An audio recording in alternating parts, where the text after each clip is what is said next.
어떤 70대 할머니가, 요즘은 70대는 할머니라고 하면 안 되는데 하여튼 70대 할머니가 어떤 백화점에 유모차를 끌고 지하에서 올라오는 엘리베이터를 기다리고 있었어요. 1층 딱 번호가 보이자 문이 쫙 열렸는데 그 속에 엘리베이터 안에 사람들이 꽉 찼어요. 10,000원이었어요. 그런데 안에 있는 사람들이 보니까 할머니가 손주를 데리고 유모차를 끌고 왔다고 생각하니까 마음이 그랬는지 앞쪽에 젊은 사람들이 여러 명이서 할머니를 위해서 유모차를 끌고 오는 할머니를 위해서 자리를 양보했어요. 여러 명이 내렸어요. 그리고 할머니 타세요. 그리고 손주하고 타라고 했어요. 그래서 할머니가 유모차를 끌고 엘리베이터 안에 들어왔어요. 이제 1층, 2층, 3층 하고 번호가 착 켜지고 있는데 중간쯤 올라왔는데 자꾸 낑낑낑거리는 소리가 나서 할머니가 아이고 우리 애기 답답한갑다 하고는 유모차 뚜껑을 딱 열었어요. 그런데 애기가 나오는 것이 아니라 개가 머리를 쏙 내밀고 모자를 쓰고 예쁜 옷을 입혀갖고 그렇게 쏙 내미는 거예요. 그리고는 엘리베이터가 딱 멈추었고 그리고 문이 다시 열렸어요. 그리고 그 안에 있는 중년의 부부가 둘이서 기분이 언짢은지 바깥으로 탁 나갔어요. 나가면서 하는 말이 저거 개새끼 맞지? 그리고는 나가더랍니다. 그러니까 여러분 기분이 나쁜 거예요. 사람이 사람다워야 기분이 좋고 또 개가 개다워야 되는데 개가 사람답고 사람이 개다우니까 기분이 나쁜 거예요. 그래서 우리가 사람은 사람답게 살아야 되고 개는 개답게 살아야 되는데 그런 마음이 거기 속에 담겨져 있는 것이죠. 여러분 아름다운 것은 그 모습 그대로 닮아져야 아름다운 겁니다. 목사는 목사답고 또 장로는 장로답고 또 성도는 성도답고 교회는 교회다워야 아름다운 겁니다. 오늘 우리는 본문을 통해서 교회가 교회답다라는 그 말을 들으려고 하면 어떤 모습을 가지고 있어야 참 교회다운 교회인가 하는 것을 초대교회, 처음 교회를 통해서 우리는 발견하게 될 겁니다. 참으로 교회다운 교회가 어떤 교회인가? 오늘 본문 말씀 42절에 한 절에 담겨져 있습니다. 교회는 사도의 가르침이 있는 교회, 교회는 서로 교제하는 교회, 교회는 떡을 떼는 교회, 교회는 오로지 기도하기를 힘쓰는 교회. 이 네 가지가 교회다운 교회의 모습입니다. 그래서 이 네 가지가 처음 교회를 세울 때 이런 것이 아름다운 교회구나, 교회다운 교회구나 하는 것을 안다면 오늘 우리 모습을 한번 비교해 볼 수가 있겠죠. 내가 지금 교회다운 교회로 지금 서 있는가 하는 것을 발견해 볼 수 있을 겁니다. 초대교회의 제일 첫 번째 모습은, 교회다움 첫 번째 모습은 가르침이 있는 교회예요. 말씀이 선포되는 교회입니다. 하나님의 말씀이 선포되는 교회, 이것은 하나님의 교회, 교회다운 교회구나 하는 걸 알 수가 있습니다. 고린도전서 12장 28절에 고린도 교회를 세우고 난 다음에 직분자들을 명명하는 그런 내용이 담겨져 있는데 그 중에 몇을 세웠는데 첫 번째가 사도요, 둘째가 선지자요, 셋째가 교사요, 그리고 능력 전하는 자요, 그 다음에 병 고치는 자요, 은사를 각종 방언하는 자요, 이렇게 그 직분들을 나열해 놓았어요. 그런데 여러분 첫 번째, 두 번째, 세 번째가 말씀을 가르치고 선포하는 것과 관련이 있습니다. 교회의 직분을 세우는데 첫 번째 사도, 두 번째 선지자, 세 번째 교사, 다 말씀 선포와 관계된 거예요. 그러니까 교회는 말씀 선포에 큰 비중이 있습니다. 하나님의 말씀을 먹고 자라고 양육받고 하는 것은 전부 다 가르침에 담겨져 있다는 것이죠. 초대교회 한번 생각해 보세요. 예수를 처음 믿었어요. 그리고 사람들이 모였어요. 전부 다 사실은 새로 태어났지만은 아기예요, 아기. 아직도 예수를 처음 믿는 아기라고요. 그리고는 말씀을 먹을수록 점점점 몸이 자라고 커지고 자라듯이 이제 말씀을 먹으면서 양육을 받게 되는 것이죠. 말씀은 영의 양식이고 또 말씀을 통해서 자라나게 되어 있습니다. 초대교회는 이렇게 가르침이 있는 교회였어요. 하나님의 말씀이 살아 움직이고 말씀을 먹고 양육받고 자라나는 교회라는 것이죠. 그런데 오늘 본문에는 이 가르침에 대해서 누구의 가르침이라고 하냐면 사도의 가르침을 받는 것이다 라고 말하고 있습니다. 사도의 가르침. 처음 교회가 세워질 때는 사도들이 가르쳤다는 내용이에요. 사도는 누굽니까? 예수님의 12 제자들을 의미해요. 그런데 이 사도라는 뜻이 아포스톨로스라는 말을 쓰는데, 이 아포스톨로스는 예수님께 부름을 받는 자이면서 동시에 보냄을 받는 자, 사역지로 보냄을 받는 자라는 뜻으로 사도라는 이름을 썼어요. 그런데 여러분, 이 사도는 초대교회에서 이렇게 예수님이 오셔서 한 100년, 33세에서 100년 사이에 사도들, 12명의 사도들은 전부 다 순교당합니다. 그러니까 예수님의 제자들, 사도들은 100년, 예수님 이후 100년 이후에는 사도들이 존재하지 않았습니다. 그런데 그 이후에 그러면 사도들은 어떻게 되었느냐는 거예요. 종교개혁자 칼빈은 지금까지 사도라고 말하는 이 사도가 예수님 이후에 다 죽고 존재하지 않고 지금 남아있는 것은 목사라는 직위를 가진 사람은 존재한다는 겁니다. 목사는 사도들과 목사를 차이를 두자면 사도들은 이곳저곳을 다니면서 복음을 증거하고 가르치는 자였어요. 그 사도들이에요. 그런데 목사는 한 지역에 머물러 있으면서, 목사나 감독이나 이런 사람들은 한 지역에 머물러 있으면서 하나님의 사람들로 양육하는 일들을 맡았어요. 그러니까 종교개혁자 칼빈이 보기에는 지금까지 사도는 존재하지 않고 지금 남아있는 사람은 감독이나 목사의 의무를 다하는 그런 사람만 남아있다는 겁니다. 그러면 사도직은 어떻게 되었냐는 거예요. 사도로서 세상에 복음을 전파하고 가르치는, 이곳저곳 다니는 이 사도직은 도대체 어떻게 유지될 수 있냐는 겁니다. 완전히 사라져 없어졌냐는 거예요. 천주교에서 여기에서 본인들이 사도직을 받았다고 보는 거예요. 어떻게 받았냐 하면, 천주교에서는 베드로가 12 제자 중에서 수장이니까 그 수장인 베드로의 사역을 이어받는 그 다음 로마의 교황, 첫 번째 교황이 사도의 직을 이어받았다고 보는 거예요. 그래서 교황으로 인해서 주어진 성직자들에게 사도의 직무를 맡겼다는 겁니다. 그래서 가톨릭은요, 성직자와 평신도를 완전히 구분합니다. 그래서 성찬식을 할 때도 성직자가, 또 미사를 볼 때도 성직자가 예배를 집례하고 또 예배에 참여하고, 평신도는 예배에 형식적으로 구경꾼으로 예배에 참여하게 되는 거죠. 예배를 보는 거예요. 그러나 성직자가 모든 예배를 다 집례하는 거예요. 평신도는 항상 성직자의 명령에 복종해야 됩니다.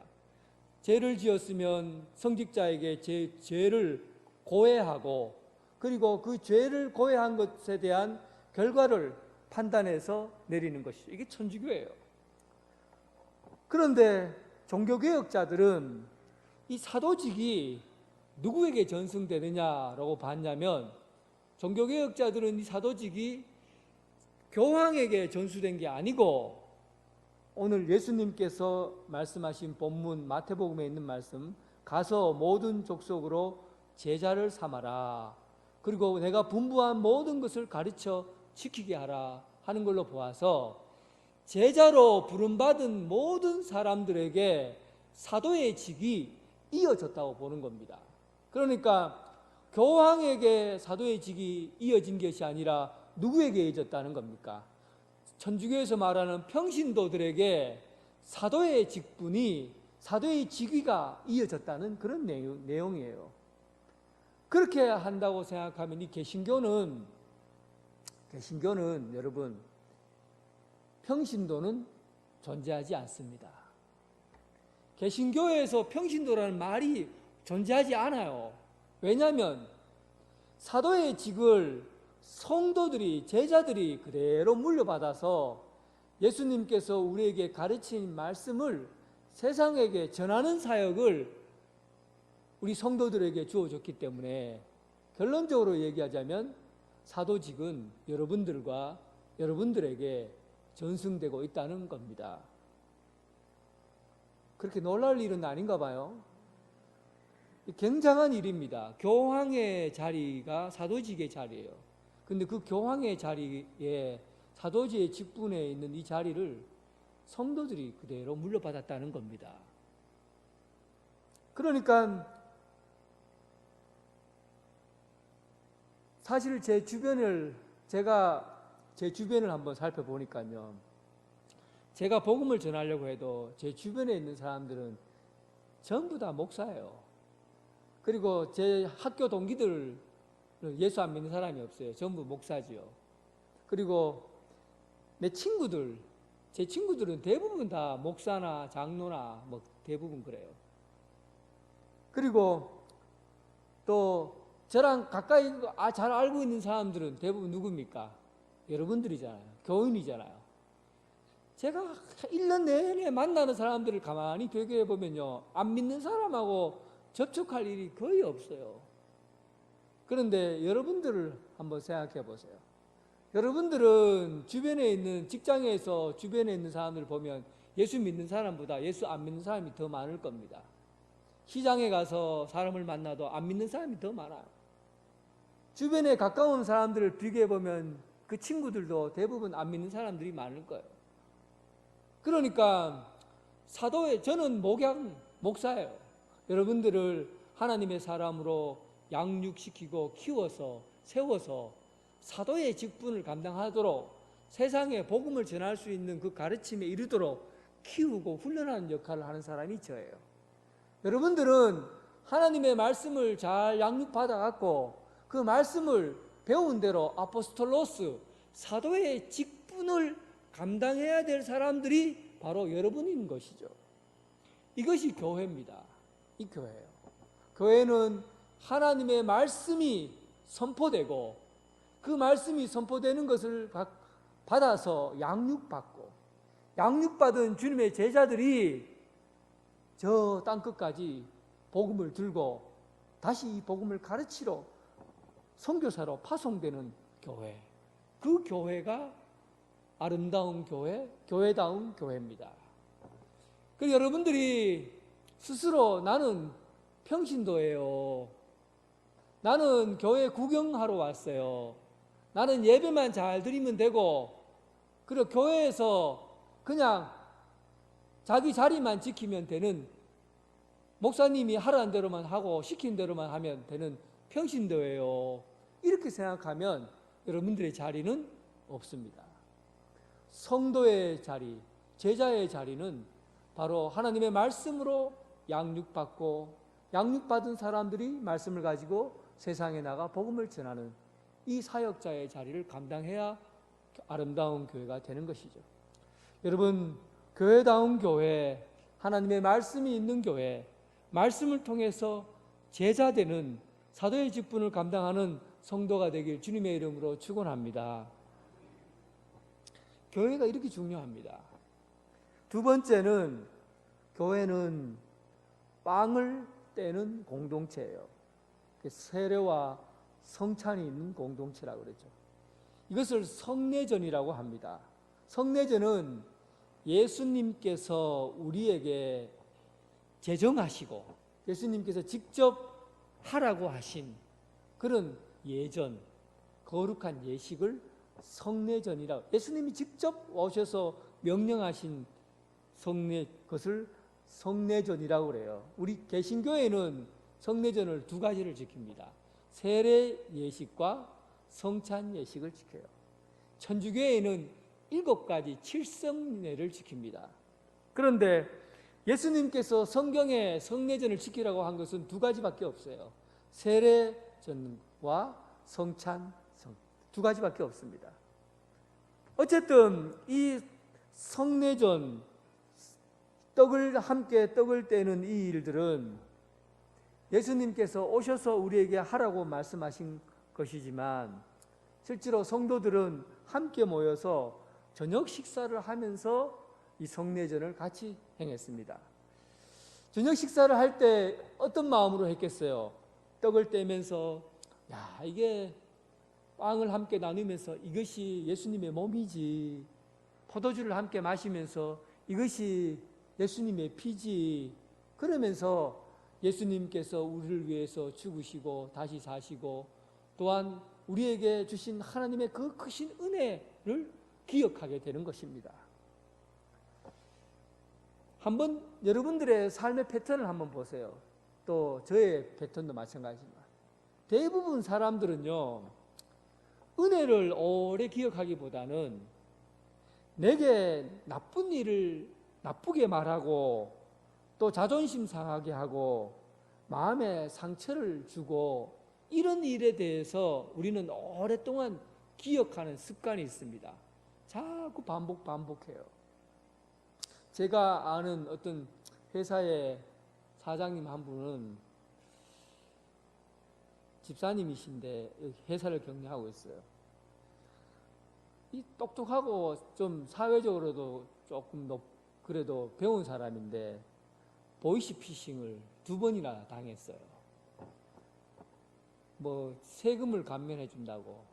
그러니까 자기 회사에서 일하니까 그래서 세금 감면해 준다니까 덜컥 그 얘기를 듣고 번호 공중부 전화 박스로 가서 번호 누르란 대로 눌렀는데 2번 눌렀는데 4천만 원 빠져나갔어요. 그래서 8천만 원이 통장에 싹 빠져나갔어요. 얼마나 화가 나고 분한지. 이 사람이 공중전화 박스만 보면은 바로 차고 싶고, 그리고 공중전화 박스가 있으면 피해서 자꾸만 가는 거예요. 상처가, 공중전화가 있는 동안에는 그 상처가 아물지를 않은 거예요. 볼 때마다 상처가 나고 마음이 아프고, 그리고 내가 당했다는 게 속이 상한 거예요. 못된 일을 경험하고 나쁜 일을 경험하고 상처난 일을 하면요, 우리는 자꾸만 반복해서 되씹는 경향이 있어요. 그래서 상처가 있고 아픔이 있으면 그거 오래 기억하는 것 때문에 더 골맞아요. 그런데 반면에 여러분, 우리에게 받은 은혜는 어떡합니까? 은혜는 금방 잊어버려요. 좋은 일, 아주 복된 일 있어도 금방 잊어버립니다. 성경에 딱 나와 있어요. 성경에 예를 들어 이렇게 나와 있죠. 어떤 사람이 수백억을 빚진, 임금 앞에 빚진 사람이 있었는데 임금님이 그 빚쟁이를, 수백억 빚진 사람을 하루아침에 그냥 탕감해 줬어요. 아무것도 묻지도 않고 대가를 바라지 않고 전부 다 빚을 다 탕감해 줬어요.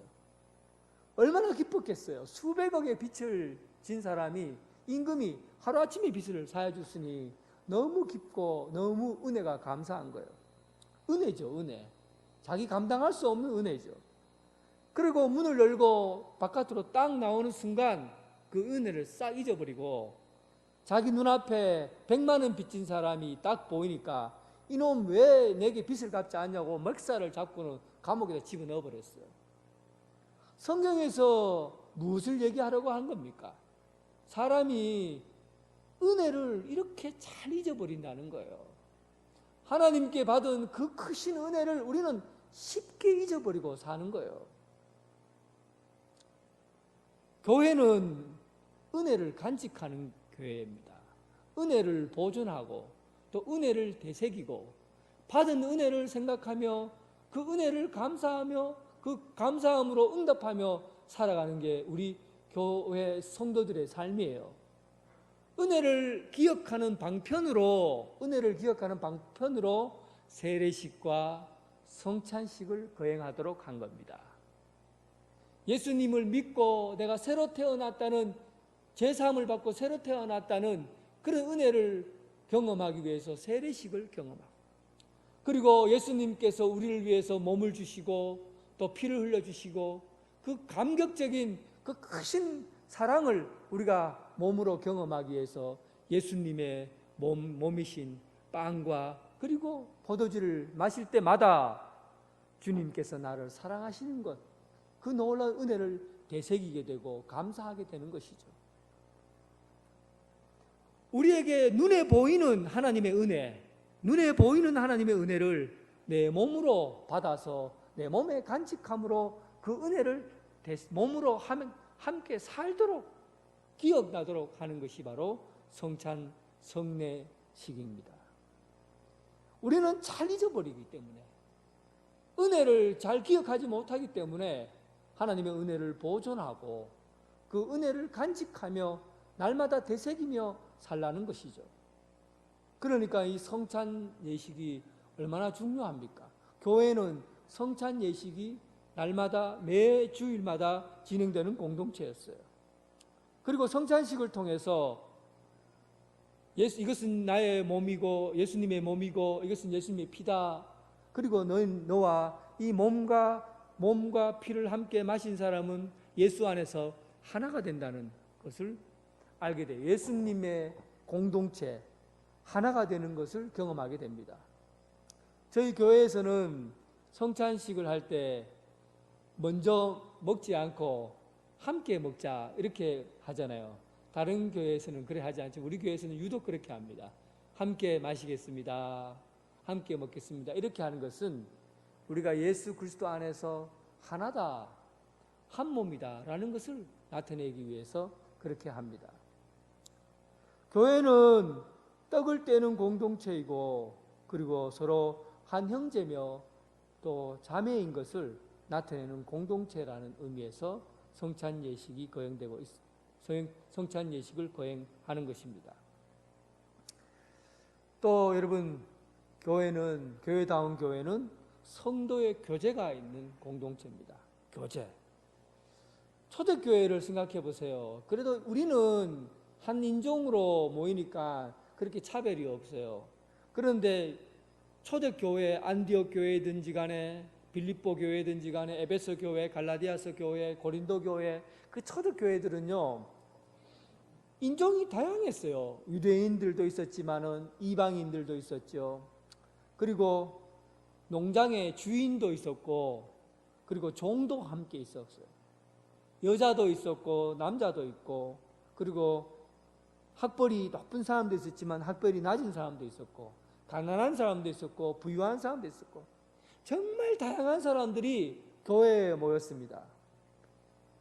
이런 모임을 통해서 하나 되는, 다양한 사람들이 모여서 하나가 되는 것이 얼마나 어려워요. 그래서 성도의 교제를 통해서 하나가 되는 모임을 한 것입니다. 성도의 교제. 보통 사람들은요 모이면은 패거리를 가지려고 그래요. 우리다. 또 우리. 나 오랫동안 이 교회에 있었던 터박이다. 우리. 또 새로운 사람, 우리. 그렇게 해서 자꾸만 교회가 보면은 자기들 모임을 자꾸 이렇게 해서 우리 이렇게 모임을 가지려고 그래요. 이 성도의 교제가 있는 곳이 아니에요. 성도는 바로 그런 모임이 아니라 성도가 서로 모든 다양한 사람, 다양한 지역에 또 다양한 색깔 또 다양한 형태의 경제적인 상태, 이런 사람들이 다 모여서 하나가 되는 공동체가 바로 교회예요. 그래서 성도의 초대교회는 성도의 교제가 있었어요. 근데 이 교제는 그냥 모여서 세상적인 이야기나 하고 또 세상에 있는 정보만 나누고 이렇게 하기 위해서 교제가 있는 것이 아니라, 성도의 교제의 가장 중요한 핵심은 바로 예수 그리스도를 내가 어떻게 믿었고, 또 오늘 내가 예수님을 어떻게 발견했고 말씀 가운데 어떻게 살았다라는 것을 모임을 통해서 고백하는 거예요. 예수님을 만났던 이야기들을 고백하는 거예요. 그렇게 해서 성도가 교제가 일어나는 겁니다. 또한 이럴 때 가장 중요한 것이 정직한 고백이에요. 정직한 고백. 사도행전 5장에 보면 아나니아와 삽비라라는 부부가 나옵니다. 초대교회 제일 처음 교회는 자기 재산을 다 전부 교회로 가져왔어요. 그리고 교회에서 필요에 따라 나누어 줬어요. 이렇게 한지는 얼마 가지 못했습니다. 100년을 못 갔어요. 어쨌든 초대교회 제일 처음에는 재산을 함께 나누어 쓰는 공동체였습니다. 그런데 그 중에서 아나니아와 삽비라라는 사람이 재산을 숨겨놓은 거죠. 그리고는 베드로에게 자기 숨겨놓고 나머지 재산을 가져온 겁니다. 그리고는 재산을 다 가져왔다고 베드로 사도에게 속였던 것이죠.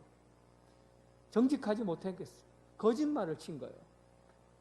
속마음을 얘기하지 않고 겉에 있는 이야기들만 갖고 온 것이죠. 그런 거짓말을 하는 그런 자들은 그 자리에서 죽게 됩니다. 여러분, 얼마나 엄청난 일이 초대교회에 일어났어요. 하나님이 왜 이렇게 무섭나 이런 얘기를 하려고 하는 게 아닙니다. 성도의 교제에서 가장 중요한 게 뭐냐면 바로 정직함이에요. 자기 내면에 있는 이야기를 다 내어놓고 정직하게 내어놓고 나눌 때 진정한 성도의 교제가 있다는 그런 내용이에요. 우리가 신천지가 문제가 된 게 뭡니까? 신천지는 교제가 활발한 곳이에요. 그런데 그걸 성도의 교제라고 하지 않습니다. 왜냐하면 신천지는 거짓말의 모임이에요. 속임수의 모임이에요. 상담소를 만들어 놨다고 하고 문화시설을 만들어 놨다고 하는데 전부 다 거짓말로 만들어 놓은 공동체예요. 그러니까 그 신천지 모임을 성도의 교제라고 하지 않습니다. 거짓말로 모인 공동체이기 때문에 그래요. 그래서 교회의 모임, 교회의 성도들 간의 교제는 예수 그리스도의 이름으로 모이는 공동체이고, 그리고 그 마음에 있는 그대로 정직한 마음으로 내어놓는 공동체여야 합니다. 이것이 성도의 교제예요. 이런 교회가 교회다운 교회입니다. 이런 교회가 교회다운 교회예요. 여러분, 우리 교회가 이런 교회 되기를 주님의 이름으로 축원합니다. 마지막으로 오로지 기도했다. 오로지 기도했다. 초대교회가 시작될 때에도 많은 사람들이 함께 모여 기도했을 때 성령님이 임했어요. 성령님이 오시기를 간절히 간구하고 기도했는데 성령님이 임했어요. 그리고 보면 이 본문 말씀 오로지 기도했다는 이 내용이 또 사도행전 1장 14절에도 동일하게 말씀이 나와 있는데, 사도행전 1장 14절을 보면 여자들과 예수의 어머니 마리아와 예수의 아우들과 더불어 마음을 같이하여 오로지 기도에 힘썼다. 그렇게 나와 있어요. 초대교회는 오로지 기도하는 공동체였습니다. 오로지라는 말은 함께 기도의 제목을 공유한다는 뜻을 가지고 있고, 또 하나는 가장 시급한 문제가 기도라는 그런 내용을 담고 있습니다. 그러니까 교회는 함께 기도하는 공동체예요. 어떤 걸 가지고? 같은 내용의 기도의 제목을 가지고 함께 기도하는 겁니다. 여러분, 그래서 우리 성도들이 기도를 함께 해야 돼요. 한 가지 기도의 제목을 가지고 함께 기도해야 됩니다. 개인적인 기도 따로따로 할 수 있어요. 그러나 교회는 한 가지 기도의 제목을 함께 나누면서 기도하는 공동체예요. 그래서 합심 기도는 주님께서 원하시는 기도의 내용들을 함께 공유하며 나누는 것이죠. 그리고 오로지라는 말에는 언제나 가장 시급한 것이 기도예요. 다윗이 광야에서 생활할 때 그일라 주민들을 도와야 되겠는데 그때 다윗은 하나님 앞에 기도합니다. 그리고 하나님, 내가 그일라 주민을 도울까요? 기도하고 그 응답을 받고 그를 도우러 전쟁터에 나갑니다. 또 헤브론으로 들어가서 거처를 옮길 때 다윗이 하나님께 기도합니다. 하나님, 헤브론으로 자리를 옮길까요? 제일 먼저 어떤 일이 있기 전에, 어떤 일을 행하기 전에 오로지 기도에 힘썼습니다. 초대교회는 무슨 일을 할 때든지 무슨 일을 결정할 때든지 간에 먼저 기도하고 결정을 했어요. 1장 24절 가룟 유다의 자리가 비어있는 그 자리에, 12제자를 세우는 그 자리에 하나님 앞에 기도했을 때 바사바와 마띠아가 선출이 돼요. 그 중에서 사람들, 성도들이 함께 합심해서 기도합니다. 하나님, 바사바와 마띠아 중에 누구를 선택하겠습니까? 그래서 마띠아를 선택하라는 음성을 듣고 그들이 제비 뽑아서 마띠아를 선택합니다.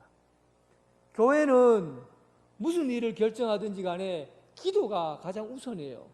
어떤 일을 결정하고 선택하기 전에 기도가 제일 먼저 앞서야 되는 겁니다. 그것이 교회입니다. 합심해서 기도하고 그리고 무슨 일이든지 오로지 먼저 선택해서 기도하는 공동체, 이것이 바로 교회다운 교회, 참다운 교회, 아름다운 교회입니다. 사랑하는 성도 여러분, 이제 말씀을 한번 제가 잘 정리해 보겠습니다. 참으로 아름다운 교회, 교회다운 교회가 어떤 교회일까요? 말씀을 잘 먹으시기 바랍니다. 말씀을 잘 먹고 커야 돼요. 양육받고 자라야 됩니다. 그렇게 해서 제자가 되어야 돼요. 제자가 된 사람들은 예수님께서 받은 12제자의 사도직을 여러분들이 이어받게 되는 거예요. 그래서 사도의 직을 이어받은 사람들이 복음 전하는 그런 사역자가 되는 겁니다. 그리고 교회는 은혜를 보존하는 공동체예요. 성례전을 통해서 하나님께서 우리에게 베푼 은혜를 기억하고 그 은혜를 간직하고 그리고 그 은혜로운 삶을 살아가는 공동체, 성찬과 세례가 있는 공동체가 바로 교회입니다. 그리고 또한 교회다운 교회는 은혜를 나누는 공동체, 예수님의 이름으로 자기 자신에게 있는 정직한 영을 주님 앞에 내어놓고 사람들 앞에 내어놓고 자기의 마음에 깊숙한 얘기를 예수님의 이름으로 함께 나누는 공동체, 그런 성도의 교제가 있는 교회가 교회다운 교회. 마지막으로 참다운 교회는 오로지 기도에 힘쓰는 교회입니다. 함께 합심해서 기도하고 또한 무슨 일을 선택하든지 우선적으로 기도가 있는 교회. 여러분, 이런 교회, 교회다운 교회가 되길 주님의 이름으로 축원합니다. 하나님 아버지, 감사합니다. 예수님께서 우리에게 오셔서 세우신 교회, 이 아름다운 교회, 교회다운 교회, 그런 교회 되게 하여 주옵소서. 예수님 이름으로 기도드립니다. 아멘. 다 함께 일어나셔서 주님께 찬양 드리겠습니다.